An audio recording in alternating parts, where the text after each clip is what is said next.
మనకు ఒక ప్రశ్న రెహమాన్ గారు లేవనెత్తారు. నైజాం యొక్క రూల్ చాలా బాగుంది, చంద్రబాబు నాయుడు రూల్ కూడా చాలా బాగున్నది. ఎందుకంటే నేను హైటెక్ సిటీ నేనే కట్టినాను, గోల్కొండ కూడా నేనే కట్టినా, ఇది నేనే కట్టినా అని అంటున్నాను. ఇంకా రోడ్లు కట్టుడు, భవనాలు కట్టుడు, ప్రాజెక్టులు నిర్మించటం, ఇవన్నీలో ఏడో నిజాం యొక్క పాత్ర చాలా మంచిది, దానికి కాదనడానికి ఏం లేదు. కాకపోతే రెహమాన్ గారు చెప్తూ అనేకమైన విద్యా సంస్థలకు వారు చందాలు ఇచ్చారు ప్రతి సంవత్సరం. నాకు తెలుసు ఆంధ్ర యూనివర్సిటీ కూడా ప్రతి సంవత్సరం ₹1,00,000 చందా ఇచ్చటం. కానీ ఇక్కడ మన అభ్యంతరం అంతా ఏమిటి అంటే, ఎప్పుడైతే తెలుగు మీడియం స్కూళ్ళు లేవు అని భావించి మాడపాటి హనుమంతరావు గారు కానీ మిగతా వాళ్ళందరూ స్కూల్ పెట్టాలన్నప్పుడు ఆంధ్ర యూనివర్సిటీ వాళ్ళు రికగ్నైజేషన్ ఇవ్వలేదు, ఉస్మానియా యూనివర్సిటీ వాళ్ళు ఇవ్వలేదు, ఎవ్వరూ ఇవ్వలేదు. ఎందుకంటే నైజాం నుంచి వచ్చే లోన్ ఆగిపోతుంది, మాకు గ్రాంట్ ఏదైతే ప్రతి సంవత్సరం వస్తుందో అని చెప్పి ఇవ్వలేదు. ఆఖరికి నాగపూర్ యూనివర్సిటీ వాళ్ళు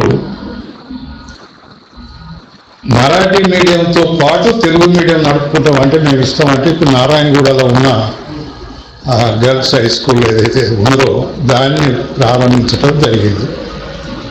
ఉస్మానియా యూనివర్సిటీ నుంచి మొట్టమొదటిసారి నాకు తెలిసిన గారికి 1946లో చందాకాంతయ్య కాలేజీ వరంగల్కు మాత్రం వరంగల్లో మొట్టమొదటిసారి తెలుగు మీడియం ఇవ్వటం జరిగింది. ఎందుకంటే ఇక్కడ అభ్యంతరం అంతా ఏమిటి, నైజాం ఎంత బాగా చేసిండో, ఈవెన్ ఇక్కడ సిటీలో కూడా సిఐడి పెట్టి సిటీ ఇంప్రూవ్మెంట్ బోర్డు పెట్టి ఈ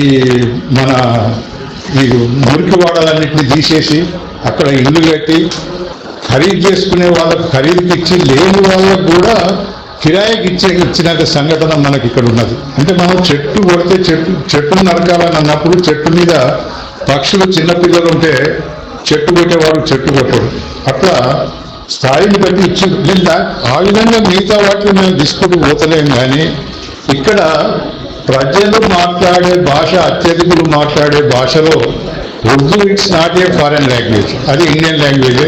ఉర్దూ మీడియంలో డాక్టరేట్ పెట్టిండు, ఇంజనీరింగ్ పెట్టిండు, యూనివర్సిటీ పెట్టిండు, వాటి గురించి మాకు డిస్ప్యూట్ ఏం లేదు. కానీ తెలుగు మీడియం పాఠశాలలు మాత్రం అతను గుర్తింపు ఇవ్వటం జరగలేదు.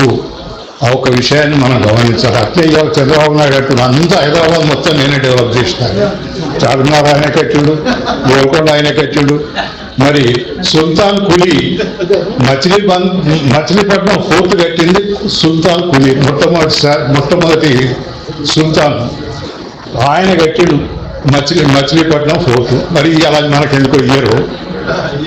అరే ఇవాళ ఆయన అన్నట్టు ఇప్పుడు దానికే తహసీల్ అనే మాటకు ఇవాళ చంద్రబాబు నాయుడు కొత్తగా ఏంటంటే బ్రాండెడ్ హైదరాబాద్ బ్రాండెడ్ నేమ్ జరగొడుతున్నారు అనే విధంగా మాట్లాడే పరిస్థితి వచ్చింది. నాకు తెలుసు పరస్పరం గౌరవించుకోవడంలో మనం ఏ పండగ అయినా మనకు ఎవరైనా ఒక ఆ ఊర్లో మా ఊర్లో అయితే ఒకటే ఒక ముస్లిం కుటుంబం ఉండే, వాళ్ళని భోజనాన్ని విలువాల్సి వస్తుందంటే హలాల్ చేసే వండే వాళ్ళని తప్ప మామూలుగా వాళ్ళని పిలిచి హలాల్ చేయించి వండి పెట్టేది. ఎందుకంటే ఎవరైనా వస్తే పాపం జరుగుతుందేమో అనే పాపభీతి, వాళ్ళ ఆచారాలను గౌరవించాలనే సహృదయం, ఇవన్నీ మన కల్చర్లో ఉన్నాయి అని చెప్పేందుకు గంగా జమున తహజీబ్ అనే మాట వచ్చింది. గంగా జమునలో రెండు కలిసిపోయినాక నీళ్లు వేరువేరుగా కావు కనుక ఇక్కడ ఏ మతస్థులైనా ఏ ప్రాంతం వాళ్ళైనా ఆ విధంగా కలిసిపోతారు. కలిసిపోయే సంస్కృతి మనది అని చెప్పటానికి ఉపమానంగా గంగా జమున అని మనం తీసుకున్నాం. కనుక నేను ఒకటే మాట, ఏడో నిజాము చెరగొట్టినని నేను అంటలేను. ఇప్పుడు చెప్పే నాయకత్వం చెప్పే అభివృద్ధి కార్యక్రమాల కంటే 10 ఇంతలు కాదు 50 ఇంతలు ఎక్కువ ఆయన పనిచేసి ఉండొచ్చు. కానీ చివరి కాలంలో ఏంటంటే తను రాజ్యాధికారాన్ని కాపాడుకోవటం కోసం కాశీం రజ్వీ ఎక్కడో లాతూర్లో ఉండే కాశీం రజ్వీని తీసుకొచ్చి ఇక్కడ బహదూర్ యార్జంగ్కు కిషన్ ప్రసాద్ ఇంటికి భోజనానికి పిలిచి ఉక్కాల విషం పెట్టి చంపిండు అని పెద్దలు చెప్తారు. సాక్ష్యం నా దగ్గర లేదు. అది పూర్తిగా నిర్వీర్యమైన రోజుల్లో యూపీలో పుట్టి పెరిగిన కాసిం రిజ్వీ దాని ప్రెసిడెంట్ అయ్యి లాతూర్లో ఉంటే ఆయన పిలిచి చేసి ఈ రాజ్యానికి ఏదైనా ఒక మనకు, ఎందుకంటే ఇండియన్ ట్రీటీ ఉన్నది ఇండియన్ గవర్నమెంట్ తోటి, సైన్యాన్ని తయారు చేసుకోవడానికి వీలు లేదు కనుక మరి ఎట్లా ఇక్కడ వీళ్ళని అణిచిపెట్టాలనే ఉద్దేశంతో దాన్ని ప్రోత్సహించడంతో ఇవాళ ఒక